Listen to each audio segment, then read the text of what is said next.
What a thesis statement is not. Number 3. A thesis statement should not be implied. Poor example.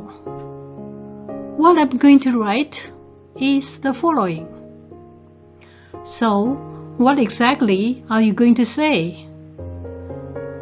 We have to talk about what and the following.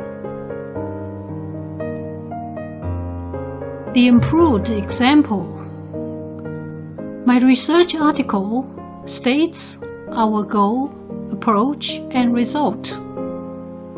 So it has reveals what as my research article and the following as our goal, approach, and result.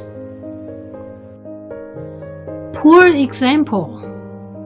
The reason why I studied here is the same as others. So what's the reason and how it's the same?